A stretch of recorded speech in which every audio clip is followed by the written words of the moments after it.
Genesis chapter 21. Now the Lord was gracious to Sarah, as he had said, and the Lord did for Sarah what he had promised. Sarah became pregnant and bore a son to Abraham in his old age, at the very time God had promised him. Abraham gave the name Isaac to the son Sarah bore him. When his son, Isaac, was 8 days old, Abraham circumcised him as God commanded him. Abraham was 100 years old when his son Isaac was born to him. Sarah said, "God has brought me laughter, and everyone who hears about this will laugh with me." And she added, "Who would have said to Abraham that Sarah would nurse children? Yet I have borne him a son in his old age." The child grew and was weaned, and on the day Isaac was weaned, Abraham held a great feast. But Sarah saw that the son whom Hagar the Egyptian had borne to Abraham was mocking, and she said to Abraham, "Get rid of that slave woman and her son, for that woman's son will never share in the inheritance with my son Isaac." The matter distressed Abraham greatly because it concerned his son. But God said to him, "Do not be so distressed about the boy and your slave woman. Listen to whatever Sarah tells you, because it is through Isaac that your offspring will be reckoned.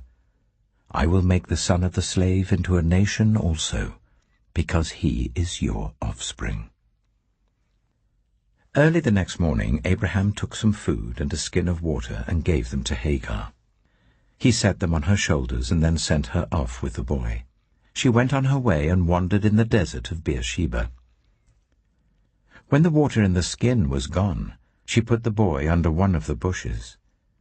Then she went off and sat down about a bow shot away, for she thought, "I cannot watch the boy die." And as she sat there, she began to sob. God heard the boy crying. And the angel of God called to Hagar from heaven and said to her, "What is the matter, Hagar? Do not be afraid. God has heard the boy crying as he lies there. Lift the boy up and take him by the hand, for I will make him into a great nation." Then God opened her eyes, and she saw a well of water. So she went and filled the skin with water and gave the boy a drink. God was with the boy as he grew up. He lived in the desert and became an archer. While he was living in the desert of Paran, his mother got a wife for him from Egypt.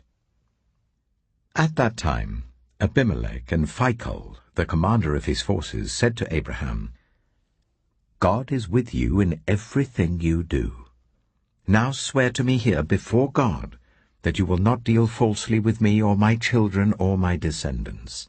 Show to me and the country where you now reside as a foreigner the same kindness I have shown to you." Abraham said, "I swear it." Then Abraham complained to Abimelech about a well of water that Abimelech's servants had seized. But Abimelech said, "I don't know who has done this. You did not tell me, and I heard about it only today." So Abraham brought sheep and cattle and gave them to Abimelech, and the two men made a treaty. Abraham set apart 7 ewe lambs from the flock, and Abimelech asked Abraham, "What is the meaning of these 7 ewe lambs you have set apart by themselves?" He replied, "Accept these 7 lambs from my hand as a witness that I dug this well." So that place was called Beersheba, because the 2 men swore an oath there. After the treaty had been made at Beersheba, Abimelech and Phicol, the commander of his forces, returned to the land of the Philistines. Abraham planted a tamarisk tree in Beersheba, and there he called on the name of the Lord, the eternal God. And Abraham stayed in the land of the Philistines for a long time.